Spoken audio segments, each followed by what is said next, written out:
Tenang, Mama nggak akan bebanin kamu. Kan udah pakai Tropicana asli. Pada kasus lainnya, saudara, tim advokasi untuk demokrasi menyebut penangkapan aktivis salah prosedur. Penentuan tersangka penghasutan kepada Del Pedro Marhain dan aktivis lain disebut dilakukan tanpa pemeriksaan awal dan kesempatan untuk mengklarifikasi tudingan polisi.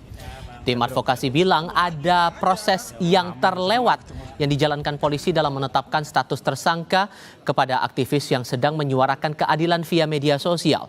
Del Pedro Marhain, Direktur Eksekutif Lokataru Foundation, ditangkap polisi pada 1 September lalu di kantornya. Del Pedro ditetapkan tersangka dalam tindak pidana penghasutan bersama 5 orang lainnya.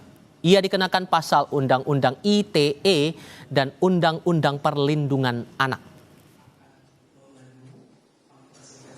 Bagaimana kemudian baik itu Muzaffar Salim, Del Pedro Marhain, terus kemudian Qorik dan juga satu lagi Syahdan itu tidak pernah dipanggil satu kali pun dengan surat yang resmi untuk sebagai terlapor untuk melakukan klarifikasi soal sangkaan-sangkaan yang diberikan kepada mereka. Jadi baik di dalam KUHAP maupun di dalam KUHAP dan putusan MK sendiri itu sudah ditegaskan bahwa untuk bisa menetapkan seseorang sebagai tersangka itu sudah harus ada bukti permulaan terlebih dahulu. Jadi di sini kami melihat ada satu proses yang loncat ketika menjemput paksa teman-teman ini sampai di kepolisian. Mereka itu juga sudah dengan status tersangka, bukan orang yang hadir sebagai saksi atau terlapor untuk mengklarifikasi sangkaan-sangkaan. Secara umum, Kepala Bidang Humas Polda Metro Jaya Kombes Ade Ari Syam Indradi menjelaskan sudah menetapkan 43 tersangka sepanjang demo yang berjalan rusuh di sepanjang Jakarta.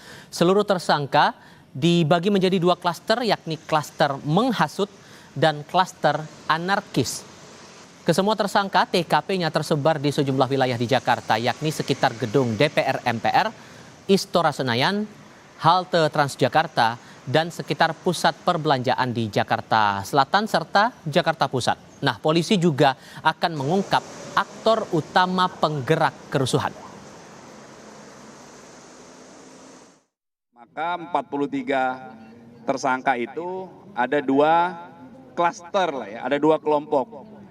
6 tersangka pertama adalah kelompok orang yang diduga atau tersangka yang diduga menghasut, mengajak khususnya anak-anak, pelajar untuk ikut atau berada untuk hadir dalam situasi yang membahayakan keselamatan jiwa anak. Itu poinnya. Ya, kemudian klaster yang kedua adalah pelaku anarkis dan pelaku yang melawan petugas. Jadi tim masih bekerja. Yang jelas komitmen Polda Metro Jaya untuk atau akan menindak tegas pelaku aksi anarkis, dan komitmen Polda Metro Jaya akan mengusut tuntas aktor utama, aktor penggerak utama di balik kerusuhan.